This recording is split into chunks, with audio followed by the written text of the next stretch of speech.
आफताब ने श्रद्धा के 35 टुकड़े करके फ्रिज में रख दिया और एक एक टुकड़े को दिल्ली के जंगलों में ठिकाने लगाते रहा।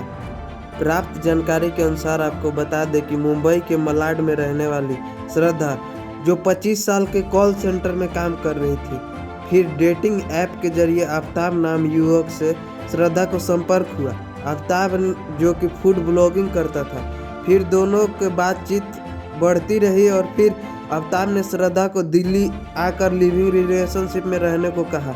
लिविंग रिलेशनशिप मतलब बिना शादी के एक साथ रहना। फिर जब श्रद्धा अपने परिजनों को बताई तो परिजनों ने मना कर दिया और श्रद्धा बोली कि मैं 25 साल की हो गई हूँ, अपने ज़िंदगी के फैसले मैं खुद कर सकती हूँ। श्रद्धा अपने परिजनों की बात नहीं मानी और फिर आफताब के साथ दिल्ली के महरौली में लिविंग रिलेशनशिप में रहने लगी।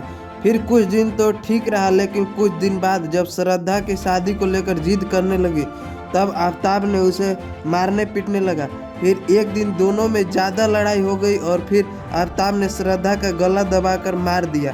फिर श्रद्धा के लाश को बाथरूम में ले जाकर लाश के 35 टुकड़े कर दिए और फिर उसने मार्केट से 300 लीटर का फ्रिज लाकर उसी में 35 टुकड़े को रख दिया।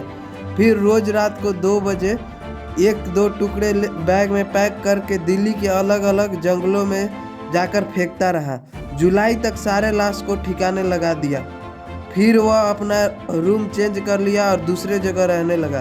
फिर जब श्रद्धा के परिजनों को श्रद्धा से बात नहीं हो रही थी और वह फेसबुक पेज से भी कांटेक्ट कर रहे थे तो फेसबुक पेज पर अपडेट नहीं हो रही थी।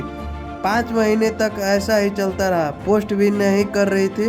फिर परिजनों के मन में कुछ शंका हुआ तो श्रद्धा के पापा दिल्ली के महरौली के फ्लैट में आए तो वहाँ पे देखे कि ताला लटका हुआ है। फिर श्रद्धा के पिताजी के मन में कुछ शंका हुआ तो फिर उसने श्रद्धा के पापा 8 नवंबर को महरौली थाने में FIR कर दिए।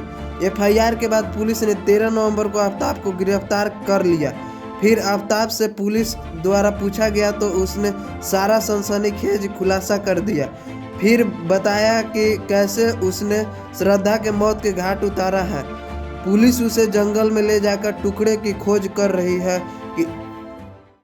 इस पर आपका क्या प्रतिक्रिया है, नीचे कमेंट बॉक्स में कमेंट जरूर करें। अगर आपको हमारा वीडियो पसंद आया हो तो इसे लाइक और शेयर जरूर करें और हाँ, हमें सब्सक्राइब और फॉलो करना ना भूलें।